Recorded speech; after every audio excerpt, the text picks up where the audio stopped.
M1 news Hyderabad ఎర్రగడ్డ విద్యుత్ శాఖ జెన్కో ఈఆర్పీ బిల్డింగ్ ఆడిటోరియంలో తెలంగాణ రాష్ట్ర విద్యుత్ కార్మిక సంఘం డైరీ ఆవిష్కరణ కార్యక్రమం ఘనంగా జరిగింది. టీఆర్వీకే స్టాన్స్కో రాష్ట్ర అధ్యక్షుడు మాడా దేవేందర్ రెడ్డి మాట్లాడుతూ విద్యుత్ శాఖలో ఆర్టిజన్స్ కార్మికుల కన్వర్షన్ సాధించుకుందామని తెలిపారు.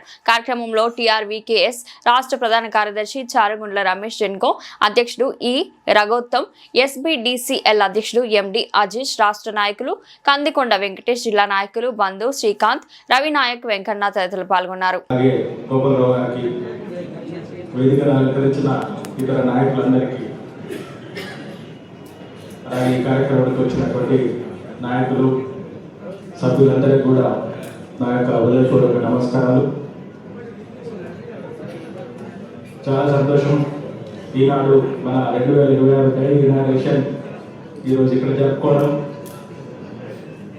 దీనికి రాష్ట్ర నలుమూలల నుంచి చేసినటువంటి మీ అందరికీ హృదయపూర్వక ధన్యవాదాలు. మరొకసారి ఇప్పటి వరకు అన్నగారు అన్ని డీటెయిల్గా మన యొక్క సమస్యలను మన యూనియన్ తరఫున మనం రిఫరెంట్ చేసినటువంటి అన్నీ కూడా చాలా క్లియర్గా పెద్దలు జాన్సన్ గారు చెప్పడం జరిగింది. నేను ఒక 2 విషయాలు చెప్పదలుచుకున్నా. ఈ యొక్క విద్యుత్ సంస్థ చరిత్రలో అత్యుత్తమ పిఆర్సీలు 2 సార్లు సాధించిన ఘనత కేవలం మన టీఆర్వీకేఎస్ యూనియన్దే తప్ప ఏ యూనియన్ కాదని చెప్తారు. ఇన్నేళ్ల చరిత్రలో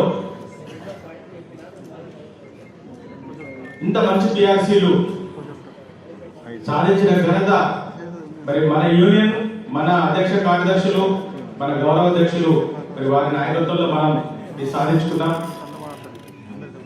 ఇంకా అది మళ్ళీ చూస్తామో లేదో కూడా నమ్మకం లేదు. అంత మంచి పిఆర్సీలు మరి మనం అందరం కూడా గర్వంగా గుండెల మీద చేసుకొని అందరికీ చెప్పాల్సిన విషయం ఇది. మరి అన్నగారు చెప్పారు ఇప్పుడే, మన 22లో మనము మాస్టర్ స్కేల్ సాధించింది. ఎన్నో ఏళ్ళ నుంచి పెండింగ్ ఉంది.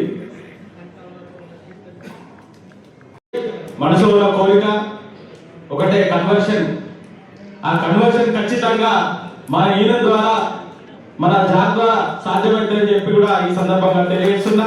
ఖచ్చితంగా మేమంతా మీరు వెళ్తా ఉన్నాం అన్నా. ఖచ్చితంగా మన ఆర్టిజన్ కార్మికుల కోరికను ఇది నెరవేర్చాల్సిందిగా విజ్ఞప్తి చేస్తా ఉన్నా. అలాగే ఈరోజు మా ట్రాన్స్కోలో జేఎల్ఎం రిక్రూట్మెంట్ 5 సంవత్సరాలు అవుతుంది. వారికి ఇంతవరకు ప్రమోషన్ లేదు. కాబట్టి ట్రాన్స్కోలో జేఎల్ఎంల సమస్యను కూడా మీరు ఖచ్చితంగా ఇది నెరవేరే విషయంగా మీరు కృషి చేయాలని చెప్పేసి కూడా కోరుతా ఉన్నా. అలాగే మీరు ఇంతమంది చెప్పారు, ట్రాన్స్కోలో ముఖ్యమైన సమస్య మ్యాన్ పవర్. ఈ మ్యాన్ పవర్ లేని కారణంగా ఈరోజు ఏ కొత్త సబ్స్టేషన్ వచ్చినా ఆల్రెడీ ఉన్న సబ్స్టేషన్ నుంచి వెళ్ళి ఉన్న కార్మికుల నుంచి తీసుకెళ్లి అక్కడ ఏసీ పనిచేపిస్తా ఉన్నారు. అది అడిగితే అడ్మినిస్ట్రేషన్ గ్రౌండ్స్ అంటున్నారు. రిక్వెస్ట్ ట్రాన్స్ఫర్ ఏమో ఎటువంటి మేనేజ్మెంట్ నుంచి పర్మిషన్ లేదంటున్నారు. కానీ కొత్త సబ్స్టేషన్ ఒకటి రాగానే ఇమ్మీడియట్ గా ఉన్న సబ్స్టేషన్ నుంచి కార్మికులను తీసుకెళ్లి ఆ సబ్స్టేషన్ కేసేస్తున్నారు. ఈరోజు సబ్స్టేషన్ లో 4 ఉండాల్సిన చోట 2 కంటే ఉండట్లేదు.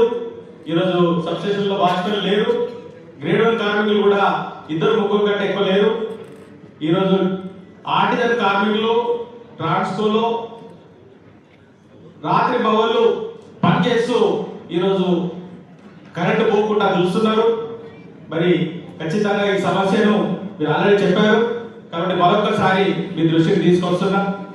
అలాగే ఈరోజు ఆర్టిజన్ కార్మికుడు చనిపోతే కేవలం ఈ కారుణ్య నియామకం కింద గ్రేడ్ 4 ఉద్యోగం మాత్రమే ఇస్తున్నారు. కాబట్టి వారి క్వాలిఫికేషన్ ప్రకారంగా ఖచ్చితంగా వారికి ఏ ఎలిజిబిలిటీ ప్రకారం ఏ గ్రేడ్ క్వాలిఫికేషన్ తో పాటు ఆ ఆర్టిజన్ పోస్ట్ ఇప్పించాల్సిందిగా కూడా కోరుతా ఉన్నా. ఎందుకంటే ఈరోజు గ్రేడ్ 4లో చాలా తక్కువ వస్తుంది.